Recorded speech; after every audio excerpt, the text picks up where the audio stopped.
super value added for the country. I support the motion and the amendments. Mr. Tommy Cheung.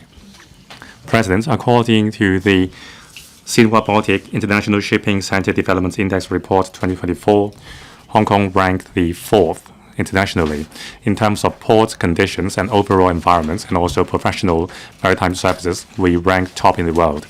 Over the past few years, the maritime sector has been contributing more to our economy. 90% of global logistics relies on sea routes. Maritime services are of utmost importance. The government must seize the opportunities and expand our maritime sector. The Liberal Party supports promoting development of the high value-added maritime services sector.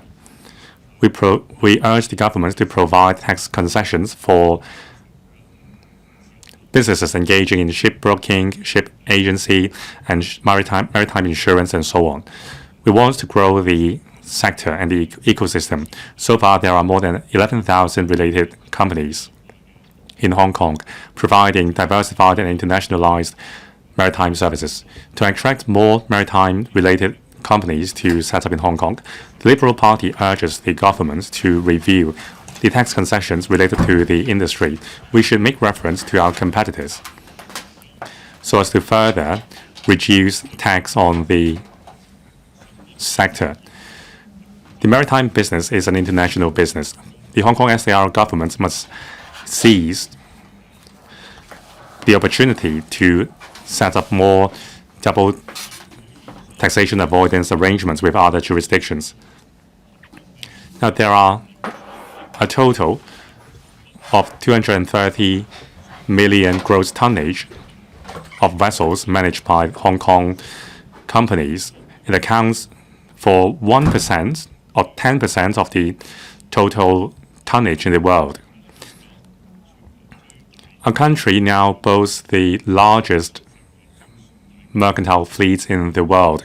It is also a ship-making powerhouse. More than half of the vessels are produced in China. Now, together with the zero-carbon goal set up by the International Maritime Organization, a lot of ship owners have placed orders to build ships using green fuel.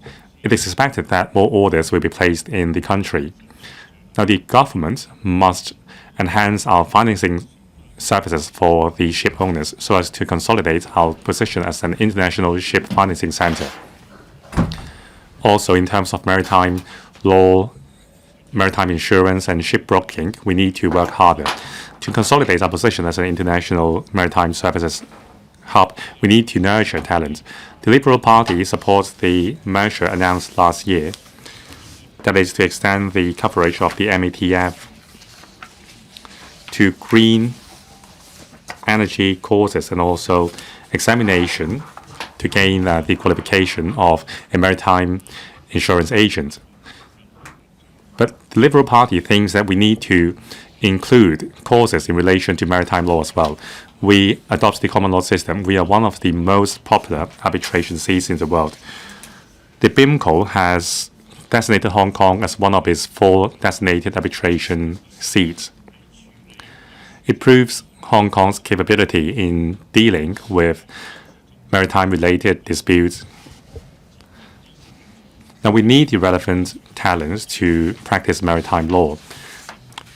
To nurture more legal talents and arbitrators, we need to extend the scope and coverage of the MATF to consolidate our position as an arbitration center for maritime disputes. In last year's policy address, the chief executive proposed to upgrade the Hong Kong MPB to the Hong Kong Maritime and Port Development Board. Now, the Liberal Party hopes that the government can find the relevant talents as soon as possible to fill the board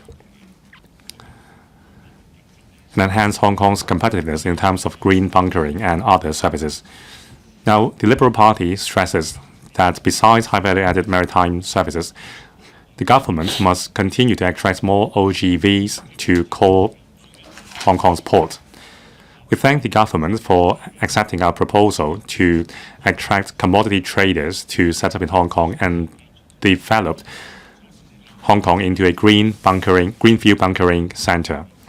These two proposals will help enhance our position as an international maritime center. I support the motion and the amendment. President, I speak in support of the motion moved by Mr. Ambrose Lam and the amendments moved by Mr. Pui-leung, Dr. Hoey Lee, and Mr. Yim Kong. To gauge the development of Hong Kong as an international shipping center, we need to have regard to the cargo throughput. But as pointed out by the Secretary in his blog in March last year, cargo throughput is not the only index we should look at. According to BIMCO's International Shipping Center Development Index, port condition accounts for 20% and cargo throughput is only one of the indices we should refer to. Shipping services include shipping agents, engineering, maritime law. Comparing to the Lloyd's Society adopting the cargo throughput as the only indicator, we need to catch up with the times. We ranked only the 10th on the Lloyd's list. And in fact, according to BIMCO's index, we ranked the 4th. London ranked number 71 on the Lloyd's list, but London ranks the 2nd on the BIMCO table. So this illustrates how we should transform the development into high value-added maritime services, coupled with the development of maritime law and arbitration. We also need to consolidate our status as the International Maritime Center. We need to understand our strengths. In order to compete with the highly efficient ports in the mainland and especially in the Guangdong area, we need to introduce new technologies. We need to give play to the intermodal approach. And we also need to go for high value-added services. I think this is a crux of today's discussion. Many members have already made their points on this issue, and I very much agree with them. The FTU is of the view that in the transformation process, efforts should be made to alleviate the impact on the 140,000 practitioners in the maritime and logistics industry so that locals can also get a share of the success of transformation. Similar to other sectors, the shipping industry also faces manpower shortage, but the real problem lies with long working hours, poor working conditions, and the pay not being in proportionate with the labor that has been made. Take the container worker as an example. They may work for 12 or even 24 hours a day. They take turns to rest, but still it's very time consuming. Now, the container terminals have gradually introduced remote operations to alleviate manpower shortage. But comparing to the fully automated container terminals in Guangzhou and Qingdao, we are lagging so far behind. Now, after establishing the Hong Kong Maritime and Port Development Board, there will be a high-level coordinating body that could help solve problems.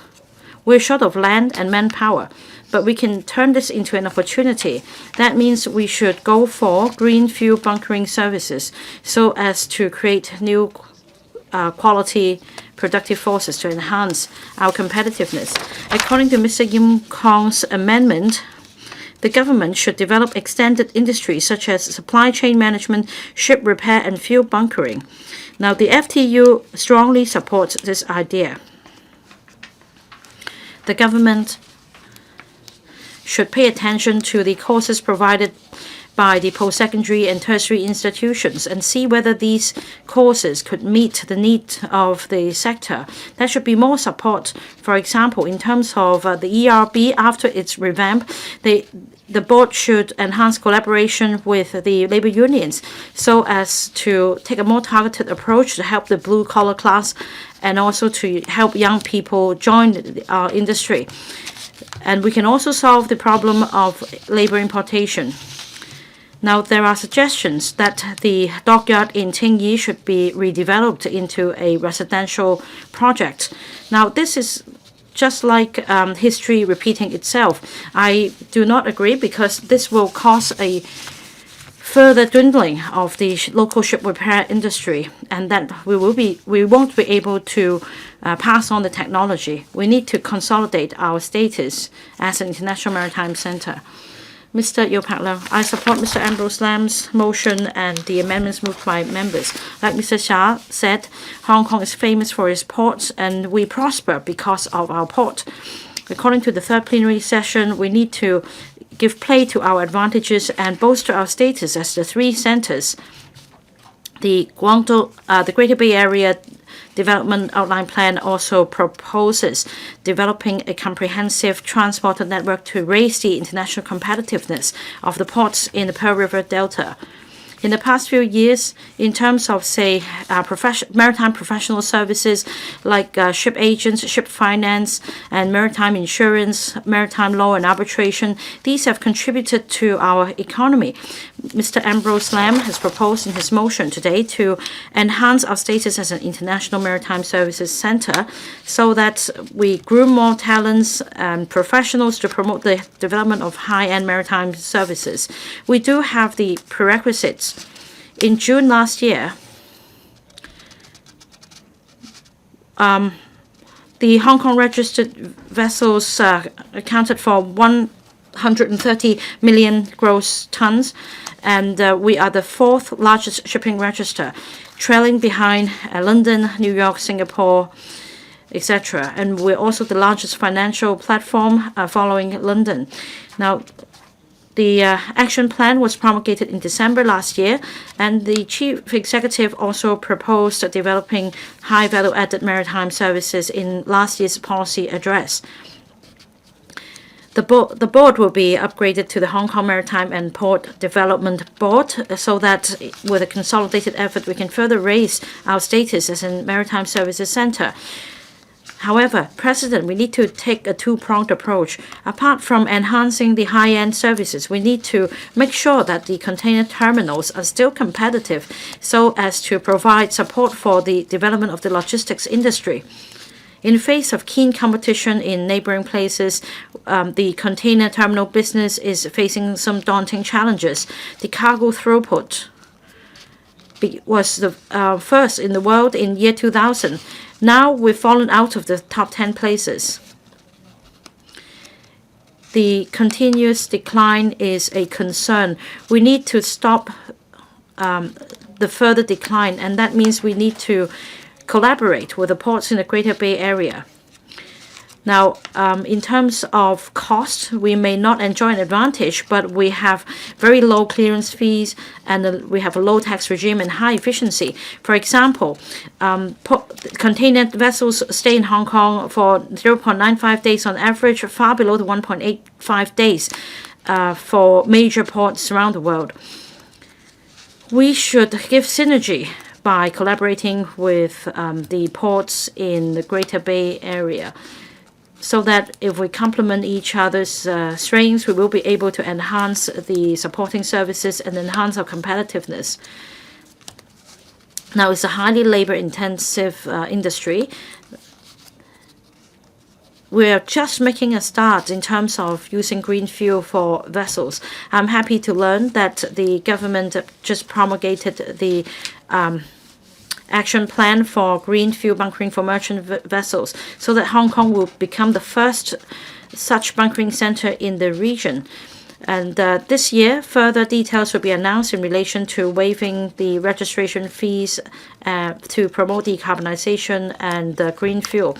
I hope that the government will continue to lead the industry in the green transformation process so as to attract more international routes to come to Hong Kong. Finally, the important trend when it comes to modern container terminal development is to go green and go smart and go digital. There is a lot to be desired when it comes to container terminals in Hong Kong. We should make use of new technology to enhance port facilities. Now, the action plan has come up with a lot of recommendations. I hope that they can be implemented so that we can bolster our status as an international maritime services center and contribute to our country's need with our advantages. I so submit. Mr. Robert Lee. President, I support Mr. Ambrose Lam's motion and the amendments moved by members. According to the 14th five-year plan, Hong Kong is positioned as an international financial center, as well as a trading center and shipping center. In recent years, the maritime services industry has been facing daunting challenges. In terms of TEU, the cargo throughput in Hong Kong has caused us to fall out of the top 10 places.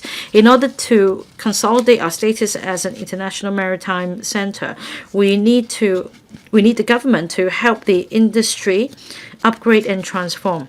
In the first half of this year, the cargo throughput dropped by about 5% year-on-year, whereas at the same time for Shenzhen and Guangzhou, the same rose by 15% and 4% respectively. Despite this decline in cargo throughput, Mr. Xia Baolong said that we must maintain our port because otherwise we won't be able to thrive, and that Hong Kong should not be affected by these rankings. It shows that the country attaches importance to Hong Kong as an international maritime center.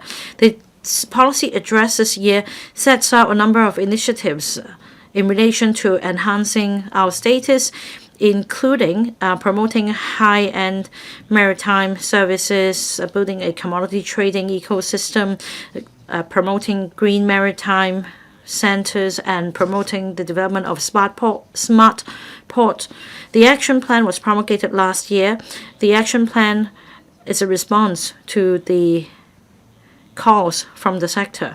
In order to promote high value-added maritime services, I agree with what Mr. Pui-leung said in his amendment, and that innovative marine insurance products should be introduced. I also agree with Dr. Hoey Simon Lee about raising our status as the shipping register, as well as Mr. Yim Kong for developing the extended industries such as the supply chain management industry.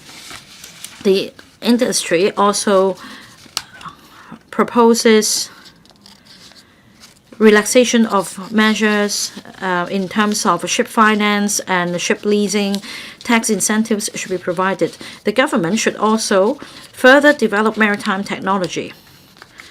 Investments should be made in research and development so as to break new grounds in terms of decarbonization and green fuel adoption. The industry also strongly supports the establishment of the Maritime and Port Development Board. The industry proposes working with the government to study the matter and promote the development of an index.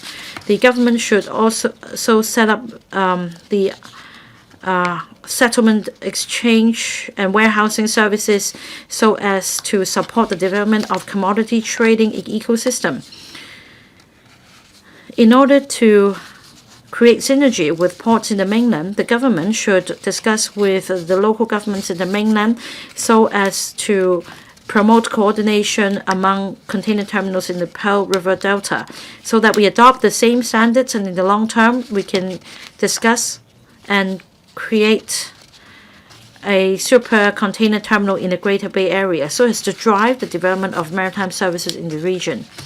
On nurturing talents, the government should collaborate with tertiary institutions and industry organizations. Dedicated training programs should be designed so that students can fully grasp the most up-to-date knowledge and the know-how of the industry. Now, in terms of maritime law, the government should expand the talent training schemes and increase the number of training places. For those who aspire to develop a career in the Admiralty law, assistance should be provided in the form of internship or traineeship so as to help them acquire experience. The government should make use of existing resources to step up collaboration with the industry so as to develop high value-added maritime services, commodity trading, and enhance collaboration with the mainland. Mr. Stephen Ho. Thank you, President. Before I was electrical member, I worked at a pier or a terminal. I actually grew up close to the container terminal. I worked there for 8 to 9 years. I understand it is very difficult for the government to have additional facilities at the terminal. Some workers said that they couldn't get water at the site. They had to go to somewhere 10 minutes away in order to get some water. We talked about providing supply of water, but it is difficult because there really isn't such infrastructure.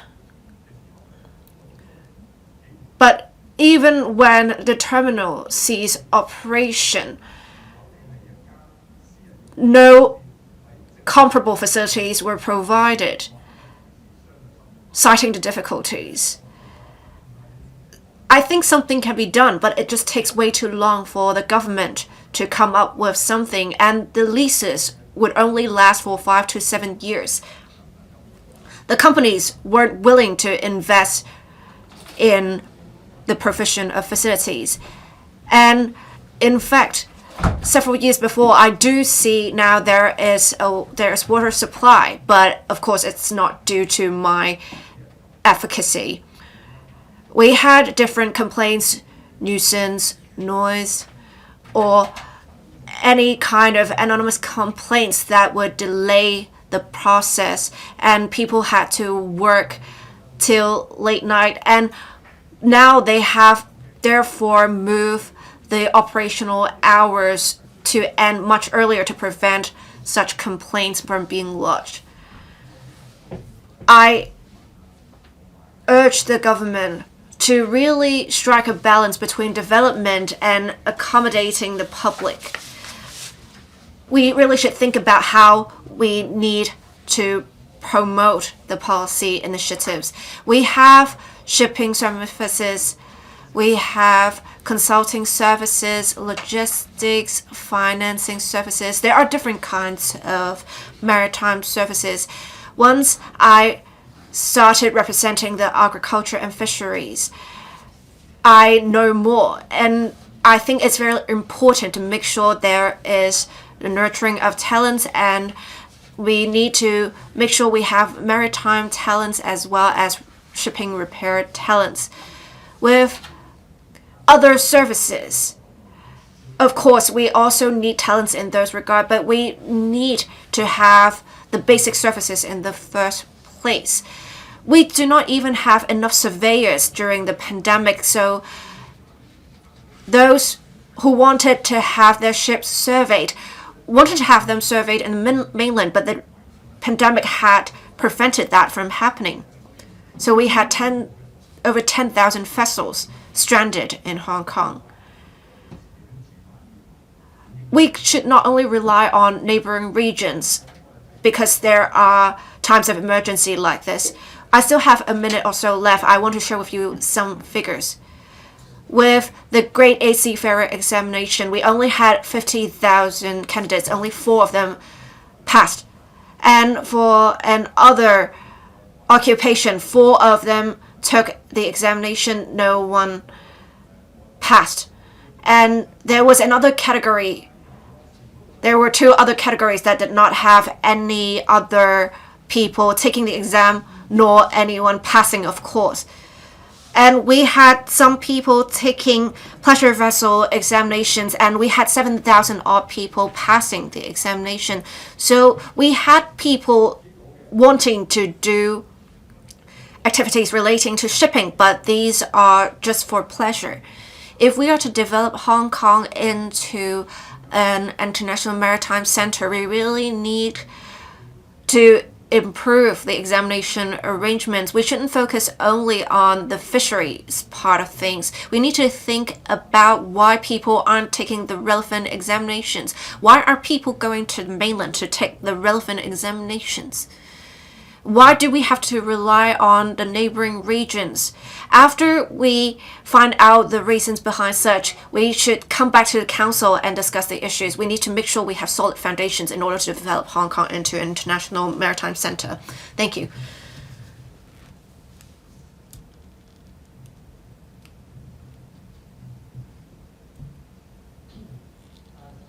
Mr. Holden Chow. Thank you, President. I speak in support of Mr. Lam San-keung's original motion and the amendments proposed by several members. Since 2016, I have been a LegCo member. I have been paying close attention to the development of the high value-added maritime services industry. With this industry, not a lot of people are aware of how the industry works. They're not aware of the contributions made by the industry. If we talk about tonnage, for Hong Kong registered vessels, in terms of tonnage, we rank the 4th in the world. Who is the first? I believe it's Marshall Islands for a very long time. Why Marshall Islands? It is a small island. You may think why so many vessels want to register there. It is because Marshall Islands would provide to Marshall Islands registered vessels various professional services in an appropriate manner. So say if your vessel is detained, you would need the local government to iron out the various issues. And Marshall Islands are able to provide round-the-clock services. So wherever a vessel is detained, if the ship can be cleared as soon as possible, the ship owner definitely thinks it ideal, because with the ship being detained, it is going to make for higher costs. So with the development of Hong Kong into an international maritime center, we have to consider the container ships. We need to make sure we provide container services, but then we also need to make sure we are providing professional services, ship financing, ship leasing, ship registration, etc. These are all professional services that are related. London is the best at this at the moment. You do not see London have a lot of container ships at their ports, but then they really do well in providing related professional services. So with, say, maritime insurance, maritime arbitration, ship leasing, many of such bodies' headquarters are set up in London. So, President, I have all along been suggesting this. If we are to provide high value added maritime services in Hong Kong, we need to strive for more of these bodies to set up regional headquarters in Hong Kong. Once they set up offices in Hong Kong, there will be business here. If we have a comprehensive ecosystem, we can provide a chain of services for vessels. But right now, with maritime-related professional talents, as some members said, as a lawyer myself, we do not have many talents in maritime law. We do not have many maritime law firms in Hong Kong either. This is a chronic issue. So I have a suggestion for the government. I know that the government has been doing something for some master's courses. You already engage experts to promulgate such programs, but I think it's probably even better if we have some modules that students can take.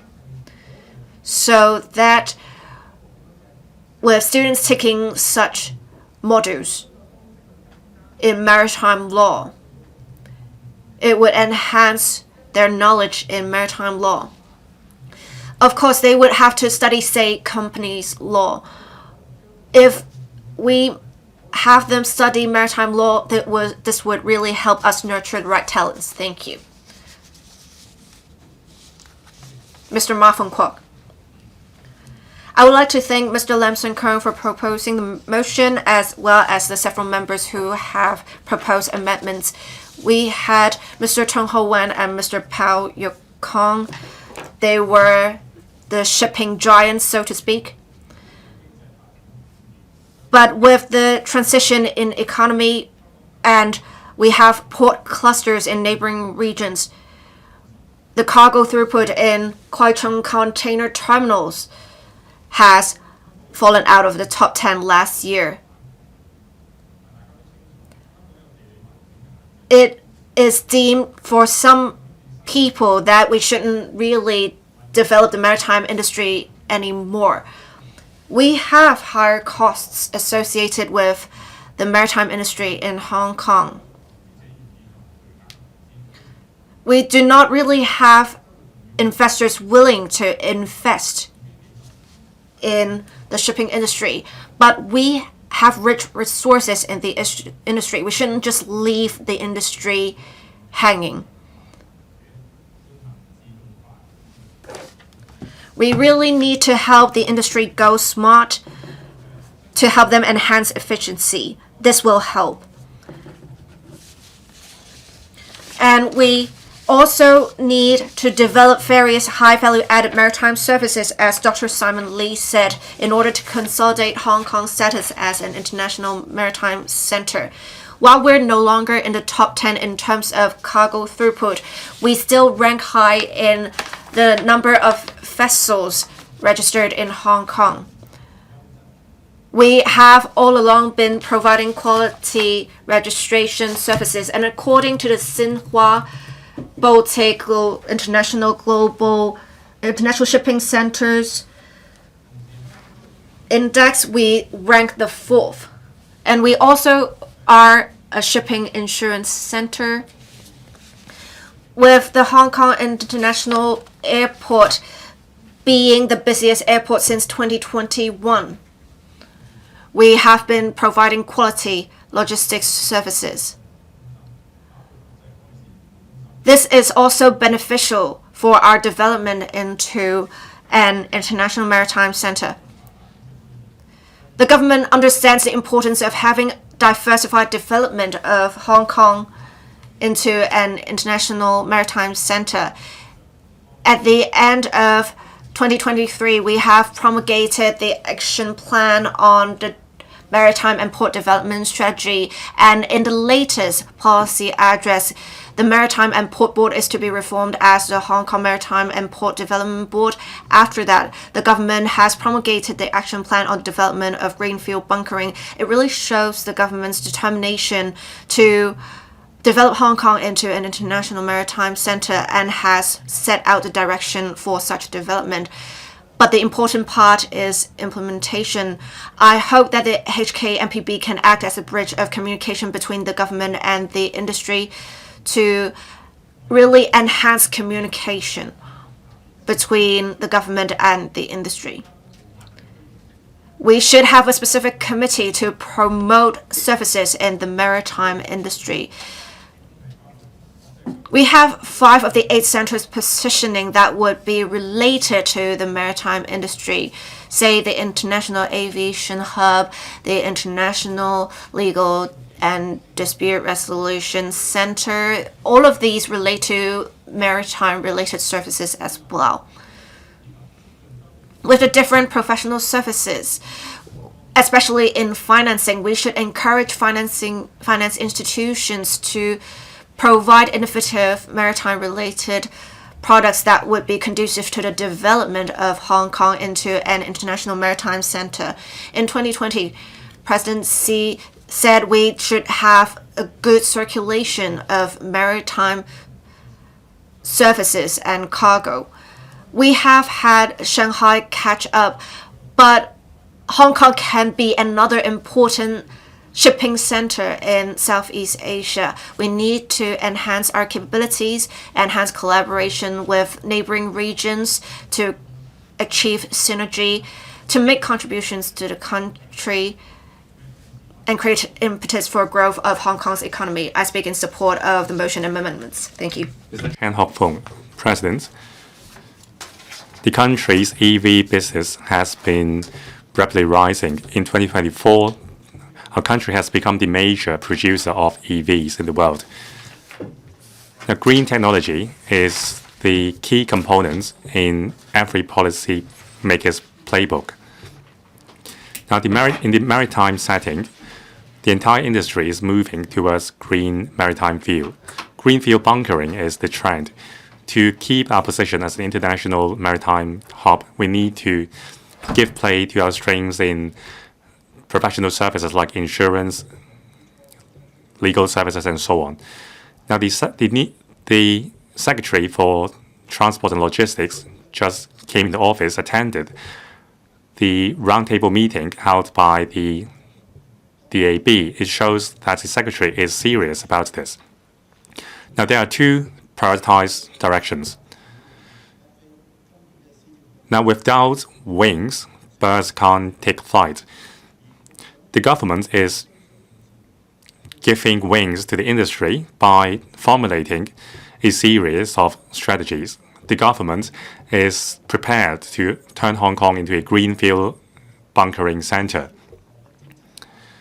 Currently, the maritime portfolio is scattered among various bureaus. Our competitor, Singapore, has established a dedicated authority, that is the MPA, to deal with the policy portfolio. Maybe we should learn from the Singapore and establish our own MPA.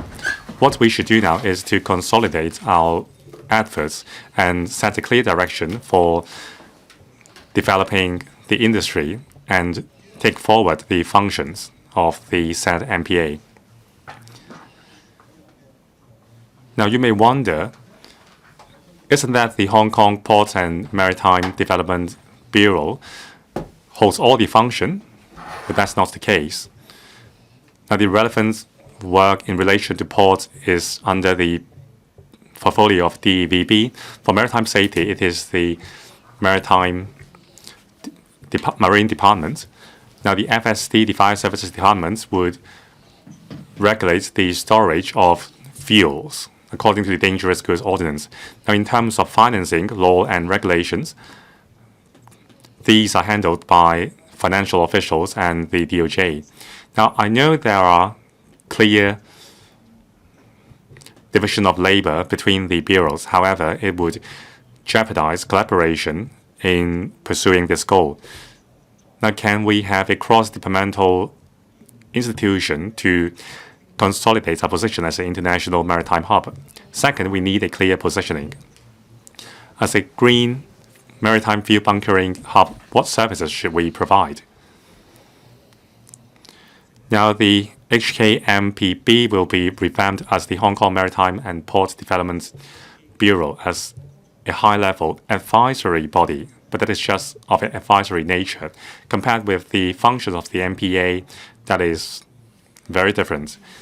Now, according to some stakeholders in the know, we can do much better in terms of high-value added services industry, in terms of marine insurance, maritime arbitration, and so on, to promote minor bulk financing services to ship owners. We can harness our strengths under one country, two systems to do this. In terms of setting standards in the industry, it relates to ship surveying, features, and financial services. We need our own standard so that Belt and Road countries can adopt the same standard, so that we can make our standard more applicable than the Western standards. Now we can develop ourselves into an international greenfield bunkering hub, as mentioned by the country. Now, according to the country's information, in 2023, green transformation of the country's shipbuilding industry has rapidly sped up. Orders have increased. Hydrogen fuel cells orders account for 57% of the global volume. If we can take the initiative and invite new ship owners to register in Hong Kong, it will attract more services providers to set up in Hong Kong. Thank you. Mr. Edmund Wong, President. As an international maritime center, Hong Kong has enjoyed a high reputation in the world in terms of maritime services. From the 80s in the last century, our throughput has ranked top in the world for many years. Now, in textbooks, we always describe Hong Kong as being blessed with a wide and deep harbor. However, with the changes in time, starting from 2005, we have lost our position as the #1 container in the world. The throughput has been on continuous drop. As at 2023, we have lost our position among the top 10. We ranked 11th. Now, the drop in throughput of our container port is because of fierce competition in the region, and also we lack land resources, and also manpower in Hong Kong is costly. We can't accommodate a much larger throughput volume. Of course, throughput volume is not the only indicator of a port's strength. According to Xinhua Baltic International Shipping Center Development Index Report 2024, London has been ranking the top in the reports for many years. It only has some 100,000 tons in terms of throughput. Now, the throughput is low for the London port. However, it still ranks the top in the index. Its strength lies in the strengths in shipping finance, insurance, arbitration, ship leasing, and so on. It boasts the leading position in the world in these areas.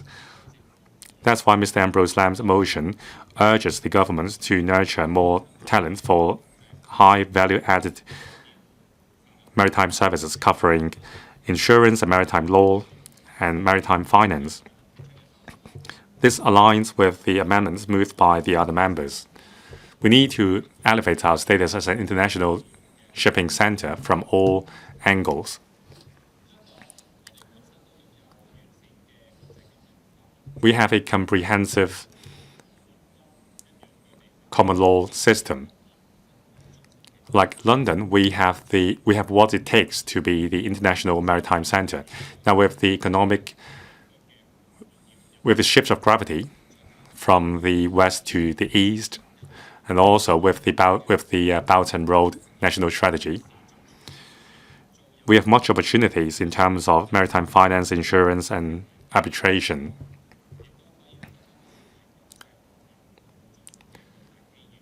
This is a huge opportunity for us. Lastly, despite our throughput volume dropping out of the top 10 in the world, according to the Xinhua Baltic Development Index report, we still rank 4th in another metric, but that is after Singapore, London, and Shanghai. So we have to appreciate our strengths. The Hong Kong SAR government must be prepared to work with the industry to promote the development of our international shipping business. We are still one of the major stakeholders in the international maritime business. We need to work on our strengths. I so submit I support the motion and the amendments. Mr. Michael Lee. Thank you, President. The 14th Five-Year Plan gave specific support for Hong Kong to become the international maritime service and develop our high value-added maritime services. Under the outline development plan for the GBA, we were given the same clear positioning. The Pearl River Delta cluster has been given much support to enhance its international competitiveness and develop our complementary strength. According to the Xinhua Baltic International Shipping Center Development Index Report 2024, the ISCD, we still rank the 4th in terms of international maritime center status. Now, with our unique strengths of one country, two systems, and being connected with the world and the country, with free flow of capital, we have the conditions to rise above other cities in the country to become the international maritime services center. To achieve that, we need to legislate for this. Now, Shanghai government has legislated a similar law. Now, besides international legislation, we need to enhance our position as the Asia-Pacific Arbitration Center. We need a large team of maritime law experts. Now, the modern maritime law and commercial law are based on the common law system. Now, we are the only common law jurisdiction in the country, and we are the only bilingual common law jurisdictions in the world, with Chinese and English as our official languages. This is our strength. Maritime law is a highly professional discipline. It requires a lot of training, and also lawyers practicing maritime law charge a higher fee than other lawyers. And it is quite difficult to attract young bloods into the industry. We need policy support to support post-secondary institutions to offer courses on maritime law. Now, the Dalian Maritime University and also the 211 Maritime Institutions graduates can be attracted to Hong Kong. We can provide them with scholarship to attract them to study and work in Hong Kong. We lack universities specializing in maritime business and transport. Now, we should collaborate with the University of Communications in the country to establish such a university. Now, the Dalian Maritime University is the only university endorsed by the Ministry of Transport. Now, we should work with the Dalian University and the Shanghai Communication University to set up a branch in the GBA to nurture double degree graduates and research fellows. We can also attract post-research fellows from the world to replenish our talent pool. Now, this year's policy address specifies that by the middle of this year, the HKMPB will be revamped as the Hong Kong Ports and Maritime Development Board. I support this. However, the Bureau must be given a statutory position. The board must be given a statutory position like the AA so that it has more sway in terms of policy formulation, in terms of talent trawling. Singapore is a place we can learn from. Now, the MPA, Maritime and Port Authority, has been promoting the development of that country's maritime and port industry. Shipping companies are attracted to set up in Singapore. The government gives much importance to talent nurturing. Besides subsidies for on-the-job training, the government engages in much publicity to enhance the public's interest in the business, attracting a lot of young blood into the business.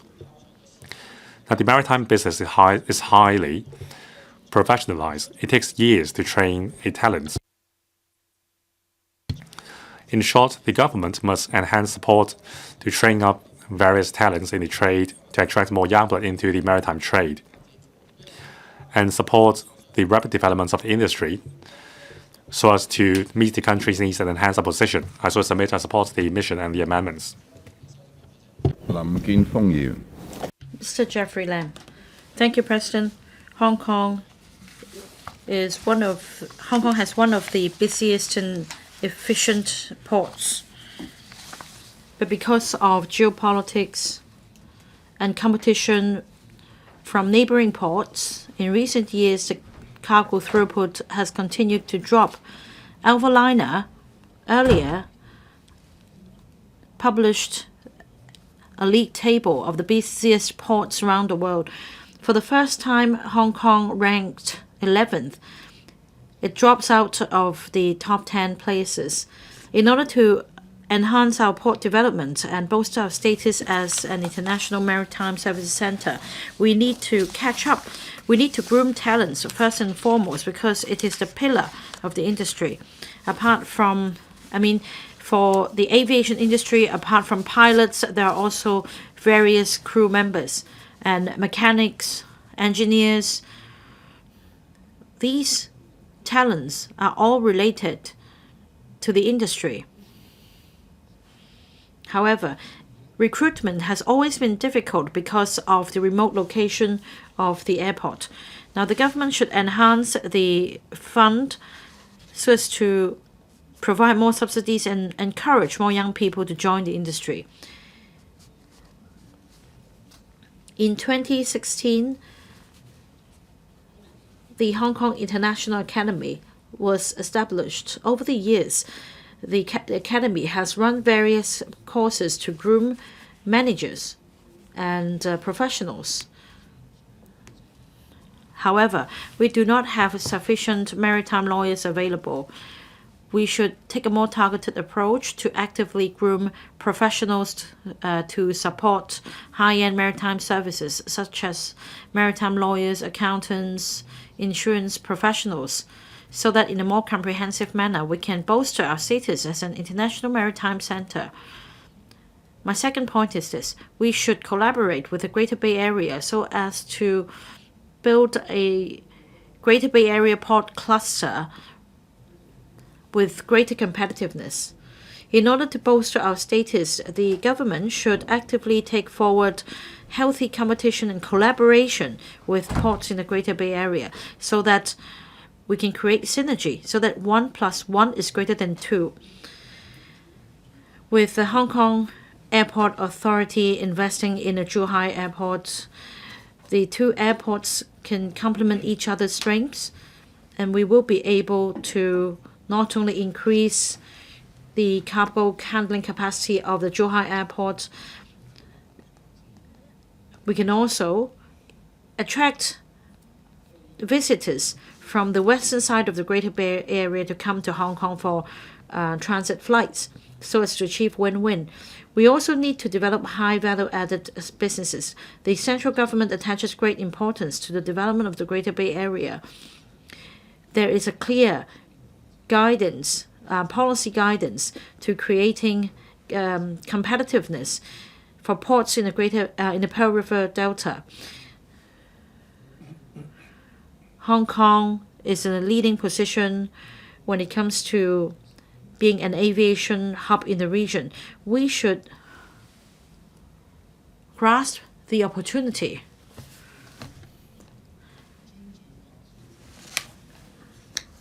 so as to build ourselves into an innovation hub. Now, we should focus on aviation-related industries such as aircraft repair and maintenance so as to attract quality investors and professionals to come and invest and work here. We should adopt new thinking to scale new heights. I believe Invest Hong Kong and the CDB can work with the Academy so as to scout projects with potential from overseas and the mainland and to attract them to come to Hong Kong. We should also make use of our inherent advantage of having our motherland as support and being connected to the world. We should continue to expand the aviation and maritime services. I submit the motion and the amendments. Ms. Judy Chan, I thank Mr. Ambrose Lam for moving the motion. The SAR government has made a lot of efforts in enhancing our status as an international maritime center. For example, the government has taken on board the suggestion of my party to upgrade the board to Hong Kong Maritime and Port Development Board so as to draw up the development strategy and the action plan. There are still a lot that the government can do. For example, in the original motion, it is said that the government should expedite and intensify its efforts in collaborating with the industry in providing education and continuous training for local talents. I fully support that. Since early 2000, BIMCO already designated Hong Kong as the one of the 4 designated arbitration venues, trailing behind London, New York, and Singapore. Now, our country has laid down the goal of building a strong maritime nation. Whereas for modern maritime laws adopted around the world, common law is the basis. Hong Kong is the only common law jurisdiction which is bilingual in our country. We have the responsibility of further bolstering our status as the seat of arbitration for maritime laws so as to help our country develop ocean economy. Now, in this regard, there is a lot we can do. In September 2023, the government rolled out a subsidy scheme to groom talents. In relation to law firms practicing admiralty law, subsidies will be given to provide traineeship opportunities. It's been more than a year since its rollout. I hope the government can provide us with more information as to how many lawyers, how many barristers and solicitors, in other words, have received the subsidy in taking up a career in admiralty law. Now, for solicitors and barristers practicing maritime law, my question is,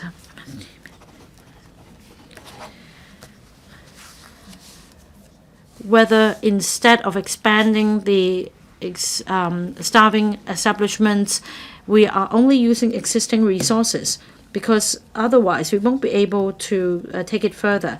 The government should collect statistics and compare with those collected a few years back, so that we understand whether more young legal professionals have joined the maritime law career under the MSTS. This will help us understand whether the objective has been achieved. For high-end maritime service professionals, this is also something that we should focus on. We attach great importance to seafarers. Now, seafaring is a male-dominated industry. In 2021, BIMCO and the International Maritime Council, or the International Maritime Organization, published a report. Only 1.2% of seafarers were women. With advancement in technology, we are applying new technologies to maritime or to seafaring as well. It is expected that as it goes less labor intensive, more women will have opportunities to join. That means as long as we adopt technologies, there will be more ship managers who will be women. So the government should revamp the relevant programs under the MATF so as to attract more women to join the industries by helping them receive training on maritime services and pilotage. I so submit. Mr. Kenneth Leung. Thank you, President. The maritime industry has existed in Hong Kong for over a century. Because of our unique geographical position and advantages, we are now a comprehensive maritime hub. We're no longer just a transshipment port. As at the end of 2023, we are the 4th largest shipping register, and the total gross tonnage reached 133 million. Now, in the new landscape, however, according to the latest statistics on cargo throughput in 2023, for 11 consecutive years, we've dropped from the first place to outside the 10th place, top 10 places. And that is why, whilst keeping our principles, we also need to break new grounds. I welcome Mr. Ambrose Lam's motion so as to help us explore how we should enhance our status as an international maritime center. Last year, the government promulgated the Action Plan on Maritime and Port Development Strategy. Now, maritime services accounts for 4.1% of our GDP. It also provides some 80,000 jobs in repair, maritime, finance, insurance, as well as relevant transport services. Now, in 2020, it accounts for 22%. Now it accounts for 28.5%. In this year's policy address, the government proposes to establish the Hong Kong Maritime and Port Development Board so as to help the industry scale new heights. Despite rigorous challenges, we have a robust ship management, vessel owner and systems, as well as maritime law arbitration mechanism. We have the prerequisites, and we also enjoy the advantages under one country, two systems. In order to enhance our status as an international maritime center, we need to groom talents. According to the recently published report on manpower, by 2026, it will be short of 90,000 senior seafarers. Although training and a good career prospect is available for those working for larger companies, in general, we still face the problem of workforce aging and labor shortage. There is still a keen demand for maritime practitioners. It is important that we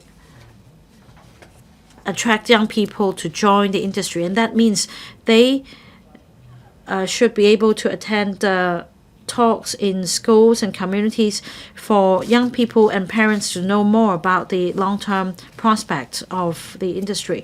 We should also make use of the maritime schools and the training institutes to provide more training opportunities. Now, in 2023, an internship program under the MATF was relaunched. The training initiative could surely help bring new blood to the industry.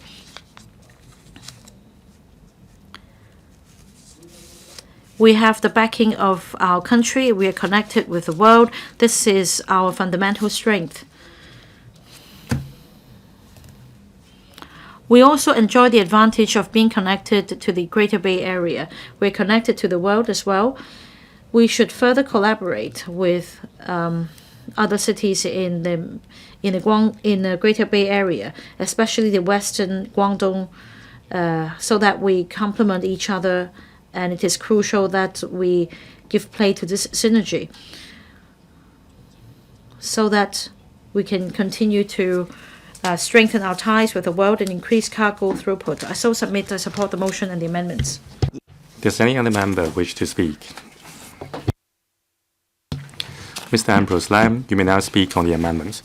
Deputy President, I thank Mr. Chen Pui-leung, Dr. Hoey Simon Lee, Mr. Yin Kong for their amendments. I also thank some 30-odd members for their speeches. The views are invaluable. I agree with all of them.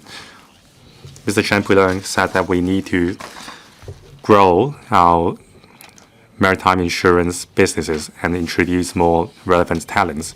I support it. I have 3 points to supplement. First, there are two objectives to consolidating our position as an international maritime center. First, economic development. Second, national security. There are a lot of P&I clubs and maritime insurance companies to set up in Hong Kong, but they are taking away businesses from our local traders. It will not address the national security loophole. When there is a sanction, it would create big trouble for the industry. So we should not celebrate the high number of Western companies setting up their business in Hong Kong. We need to grow our own business. Second, all businesses stem from personal relationship and talents. So we need to nurture our own talents. As mentioned by Mr. Pui-leung, the maritime industry lacks young blood. Mr. Lam saying that there is a manpower gap of 10,000 in the industry. I remember when I conducted research on the topic, some senior stakeholders in the maritime insurance and banking sector told me that it is very difficult to promote the maritime insurance business in Hong Kong. We lack the relevant talents. Many of them have retired, and we lack young blood. Many insurers have exported the business to their overseas partners. That's why the government needs to enhance publicity and attract more young people to join the maritime trade. I agree with what Mr. Tang Fei said. From an educational perspective, we need to change the traditional mindsets of parents and young people. That is, the shipping industry does not provide a glorious career prospect. We need to change that mindset. 3. Maritime insurance and maritime legal services are closely related.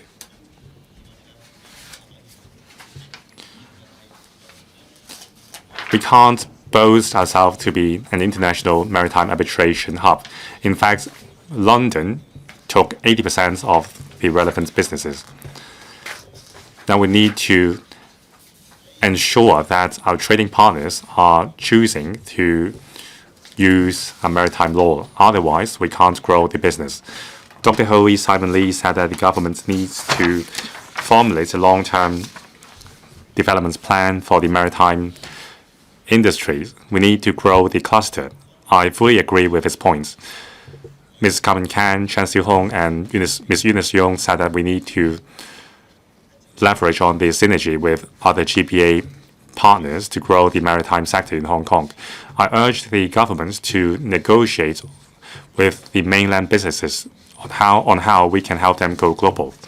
Mr. Yim Kong mentioned that we need to develop the extended industries like supply chain management, ship repair, and fuel bunkering. I fully agree with this. All the more do we need to work with our GBA partners. Our salaries are higher than our sister cities. That's why we need to let other GBA cities take the more labor-intensive segments of industry, and we should take the high value-added segments. Now, without the research, we can't comment on the matter. That's why I conducted research about this in the GBA. Now, I really hope that, like the Secretary said, our maritime industry is doing great. Now, in terms of maritime arbitration and maritime legal services, I hope the government can do better. I shall submit. Secretary for Transport and Logistics.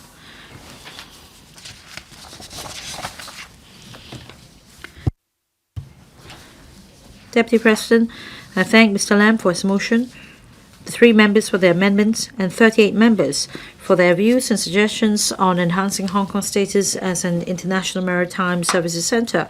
I will now give a summary of response to their views. Hong Kong's shipping industry is at a critical stage of transformation and innovation. The government will continue to push forward various measures and work hand in hand with the industry to inject new momentum into the shipping industry. In this regard, we will develop green and smart ports to enhance our competitiveness. We're committed to building Hong Kong into a green maritime center, especially in the aspect of maritime fuel bunkering. We recently published the action plan on green maritime fuel bunkering on the 15th of November 2024, which sets out 5 strategies and 10 actions covering green maritime fuel supply, infrastructure support, port emission reduction, incentive measures, domestic and international cooperation, and talent training to promote Hong Kong's development into a high-quality green maritime fuel bunkering center. We will continue to work with industry stakeholders to implement the strategies and actions outlined in the action plan. We're also actively promoting the development of smart ports to enhance port competitiveness.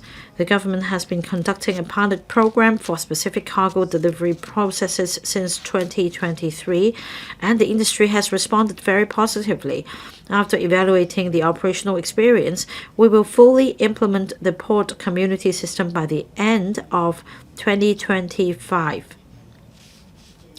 It will include functions such as cargo tracking, real-time transportation information, electronic information and document access retrieval, and port data analysis to promote the flow of information among shipping, port, and logistic industry stakeholders. We'll continue to enrich the functions of the platform to meet the stakeholders' needs. We plan to apply for funding from LASCO in early 2025. We've begun to brief industry groups about the system, which they've all welcomed, and they're eagerly awaiting its completion. Some members are concerned about the Hong Kong Maritime and Port Development Board to be established soon. We're actively preparing for the establishment of the board. Our target is to complete this work so as to establish the Hong Kong Maritime Port Development Board by the middle of 2025. It will be a high-level advisory body to assist the government in formulating policies and long-term development strategies. The Transport and Logistics Bureau looks forward to working with the new organization to create a better future for Hong Kong's maritime industry. Dr. Hoey proposed in his amendment that the government deepens the definition of an international maritime center, establish a maritime services industry, develop various high-value added maritime services. We fully agree with these, which are also the direction of development that the government and the industry are working together towards. In fact, the strength of an international maritime center must be gauged in a comprehensive manner. Apart from port throughput, it is also important to consider whether the maritime services ecosystem is thriving and whether the maritime services provided are of high quality, comprehensive, and complete. The government will continue to consolidate our position as an international maritime center through multiple prongs. We place emphasis on Hong Kong's port throughput as well as the development of the maritime services industry. As mentioned in my opening remarks, Hong Kong enjoys inherent advantages under one country, two systems, but we must also continue to work hard and capitalize on these advantages to consolidate the strength of maritime services. Now, I will respond separately to the aspects of strengthening talent training, promoting the development of maritime services, and promoting the development of the related industries. The government has been actively taking forward the training of talents, including providing training, subsidies, rewards, and scholarship programs through the Maritime and Aviation Training Fund, or MATF, as well as sponsoring industry organization promotional activities. We aim to establish a vibrant, diversified, and competitive pool of professional and technical talents to support the long-term development of Hong Kong maritime services industry. Mr. Ambrose Lam and Mr. Pui-leung are particularly concerned about talent training for maritime law and maritime insurance businesses. I will respond to their remarks separately. In terms of maritime law talents, we've set up the University of Hong Kong Dalian Maritime University Academic Collaboration Scheme, as well as the Hong Kong U Shanghai Maritime University Academic Collaboration Scheme under the MATF. Subsidies are provided to support qualified students from the two maritime universities to study for a master's degree in common law at the University of Hong Kong, so as to nurture professionals familiar with Hong Kong and mainland legal systems and maritime law. These individuals are required to work full-time in the shipping industry in Hong Kong for at least 1 year after graduation. According to our understanding from the university, most students have been working in Hong Kong in jobs related to law and shipping after graduation, thereby contributing to the development of maritime services industry in Hong Kong. We also launched the Maritime Services Traineeship Scheme Legal under the MATF in September 2023 to incentivize law firms to provide traineeship for those who aspire to a career in maritime law so as to nurture more local maritime lawyers. On maritime insurance, the Human Resources Development Committee of the Hong Kong Maritime and Port Board is planning to expand the Maritime Services Traineeship Scheme to cover marine insurance. which is expected to be officially launched by the end of 2025. In addition, the Hong Kong Maritime and Port Board signed a memorandum of understanding with the international group of P&I clubs on the first day of the Hong Kong Maritime Week in November this year to strengthen cooperation in maritime insurance talent training and further promote cooperation and exchange between Hong Kong and the mainland and international shipping industries. This will inject new momentum into the high value-added maritime services industry. We will continue to optimize the operation of the MATF, including adding more maritime insurance courses to the list of approved courses and examinations in the Professional Training and Examination Refund Scheme Maritime in 2025. We will expand the scope of the Maritime Promotion Project funding to cover seminars and workshops. Then, the industry will be able to invite relevant professionals to exchange with practitioners or young people who aspire to develop a career in the shipping industry. Hong Kong's maritime services industry is full of opportunities. In addition to strengthening talent training, the government will continue to promote industry development, consolidate Hong Kong's advantages in maritime services, and attract more talents to join the maritime services industry. In recent years, the government has introduced a series of tax incentives to promote the development. These include providing tax exemptions for qualified ship leasing businesses, including financing leasing businesses, starting from 2020, and a 50% tax break for qualified maritime insurance businesses starting from 2021, with a tax rate of 8.25%. Half of the normal tax rate, to attract more maritime insurance businesses to set up presence in Hong Kong. Starting from 2022, shipping commercial principals, namely ship managers, ship agents, and ship brokers, have become eligible for the 50% tax concession as well. That's 8.25% in order to boost the development of the maritime ecosystem in Hong Kong. Shipping operators have for many years enjoyed tax exemptions on their international operating income through Hong Kong registered ships. The government will continue to promote these tax incentives. We're also conducting a review to enhance the concessionary tax regime, including introducing new tax deductions for ship lessors in accordance with international tax rules, which is expected to be announced in the first half of 2025. Furthermore, considering that commodity traders are the main users of maritime services, including maritime law services and maritime insurance services, we are looking into tax concessions to attract relevant mainland and overseas enterprises to set up presence in Hong Kong and establish a commodity trading ecosystem. Our target is to complete the study by 2025. In addition, as suggested by Mr. Pui-leung in his amendment, we will also strive to attract high potential or representative marine insurance businesses in Hong Kong to expand and innovate maritime insurance products.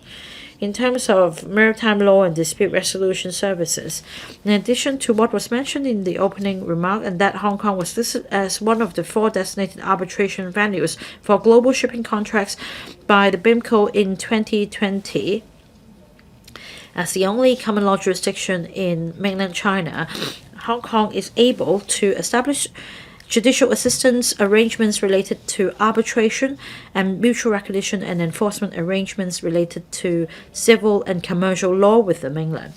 This makes Hong Kong stand out from other jurisdictions. The government welcomes the establishment of the Hong Kong Maritime Arbitration Group, or Hong Kong MAC, as an organization independent of the Hong Kong International Arbitration Center in March 2019 to provide specialized services.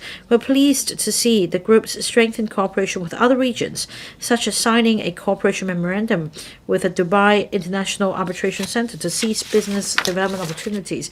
We'll continue to maintain close liaison with Hong Kong's maritime organizations to understand the situation and provide assistance as needed.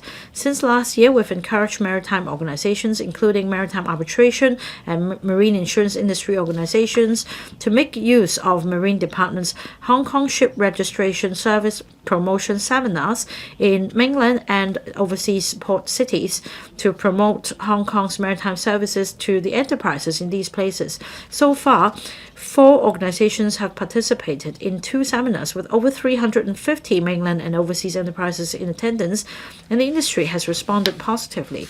We'll continue to take it forward.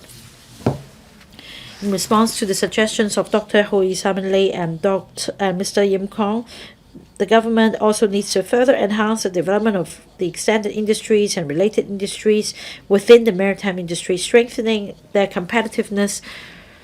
And we have been actively working on these tasks, and I will briefly highlight our work as follows. In terms of ship registration, the Hong Kong Ship Registration Office, managed by the Marine Department, has always been renowned internationally for its high-quality services. Hong Kong registered fleet is the 4th largest in the world, and the port detention rate is among the lowest in the world.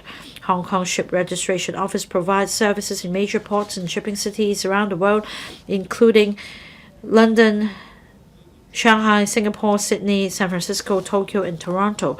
There are 7 regional support teams providing more comprehensive, direct, and efficient support services to ship owners worldwide. To bolster the reputation and competitiveness of our fleet in the global maritime industry, Marine Department rolled out a 3-year green incentive scheme in June 2024 to provide cash incentive to vessels meeting the international standards on decarbonization. The Transport and Logistics Bureau tabled a legislative amendment proposal to the Legislative Council on the 18th of December last year to implement the block registration incentive scheme in the Hong Kong Shipping Registry. Eligible ship owners who register more than 1 vessels with the Hong Kong SR will be given a refund of the ship registration fee and the first-year annual tonnage charge. The scheme will come into effect on the 14th of February this year. Furthermore, to support the ship repair industry, the Ship Repair Training Incentive Scheme is set up under MATF to provide subsidies to apprentices, thereby attracting suitable talent to receive training as ship repair technicians and provide quality repair services to visiting local vessels in a sustained manner. Some members have urged the government to focus on the needs of the logistics and supply chain management industries. The development plans for smart ports and the construction of the port community system mentioned earlier can promote the transparency of the cargo shipment process and the flow of information among multiple stakeholders. Both the government and the industry believe that this will have a significant impact on the development of the logistics and supply chain management industries. A number of members are concerned about the decline of cargo throughput in Hong Kong. Hong Kong is the only free cargo port, and we also have high efficiency. We're the catch-up port. We remain one of the most important ports in the world. We will also strive to enhance the port competitiveness, and we'll work on 3 fronts: vessels, cargoes, and destinations. We encourage more vessels to make use of our cargo container terminals. We'll also develop a green and smart port.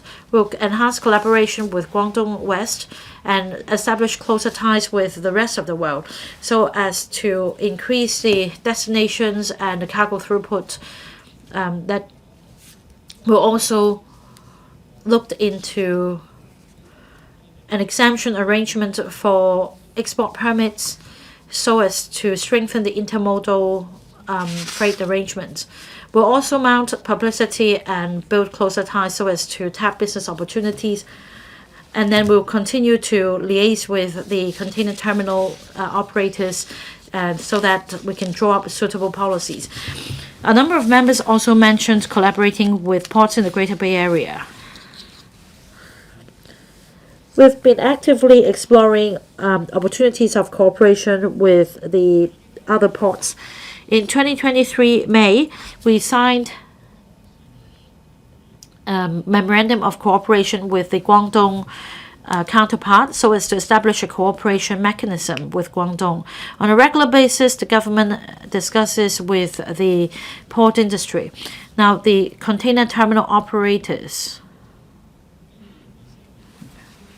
also signed a cooperation memorandum in May 2024 with the Guangdong operator so as to enhance the logistics arrangements. In August 2024, there is also another route operating from Chongqing to Chengdu to Yantian, and that cargo from Chongqing can arrive in Hong Kong in 3 days. And by working with the neighboring ports, we can increase the cargo throughput volume or capacity so that the Greater Bay Area can better serve the rest of the country. In terms of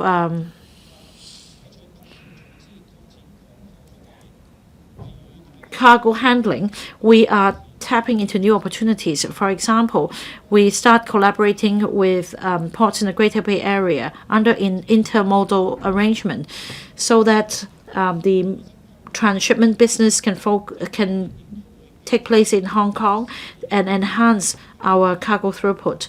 At the same time, we enhance collaboration with Guangdong West and neighboring places to enhance Hong Kong's status as a transshipment hub.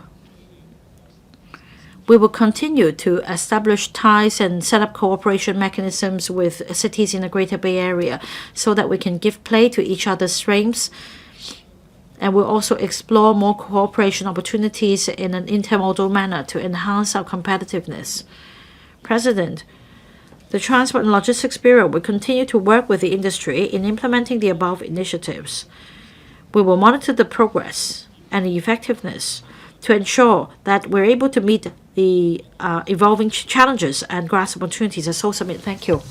I now call upon Mr. Pui-leung to move an amendment. President, I move my amendment. I propose the question to you that Mr. Pui-leung's amendments be passed. With those in favour, please raise their hands. Those against, please raise the hands. I think the question is agreed by a majority of each of the 2 groups of members present. I declare the amendment passed. Dr. Hoey Simon Lee, as the previous amendment is passed, you may move your further amendment. President, I move my further amendment. I propose the question to you that Dr. Hoey Simon Lee's further amendment be passed. With those in favour, please raise their hands. Those against, please raise their hands. I think the question is agreed by a majority of each of the 2 groups of members present. I declare the amendments passed. Mr. Yim Kong, as the previous amendments are passed, you may move your further amendment. President, I move my further amendment. I propose the question to you that Mr. Yim Kong's further amendment be passed. With those in favour, please raise their hands. Those against, please raise their hands.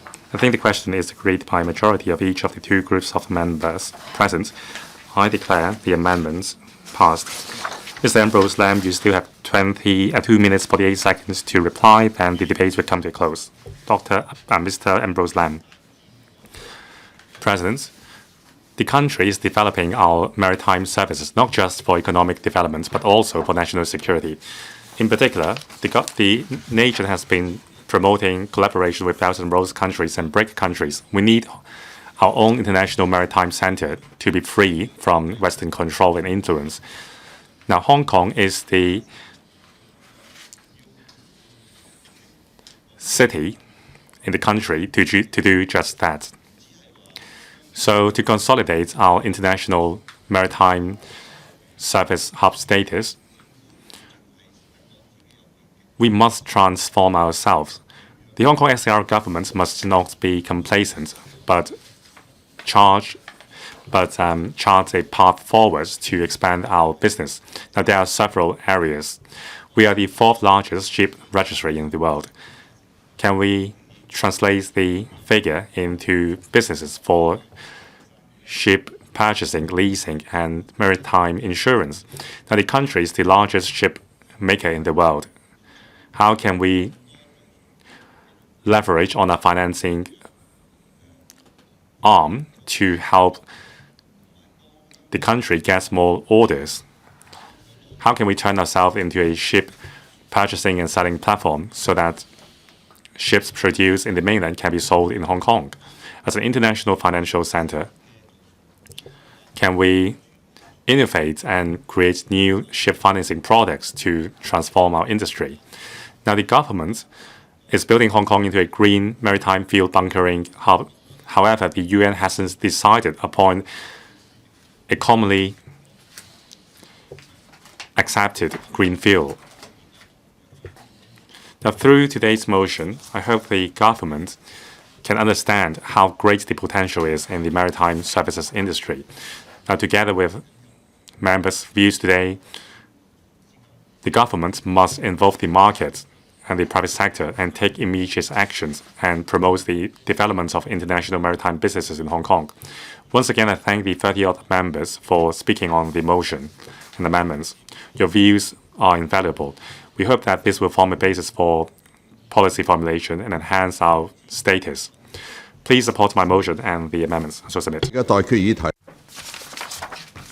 I now put the question to you that Mr. Ambrose Lam's motion as amended by Mr. Pui-leung, Dr. Hoey Simon Lee, and Mr. Yim Kong be passed. With those in favor, please raise their hands. Those against, please raise their hands. I think the question is agreed by a majority of each of the two groups of members present. I declare the motion as amended passed. Members' motion with no legislative effect. Mr. Jimmy Ng will move a motion on accelerating the development of the Hong Kong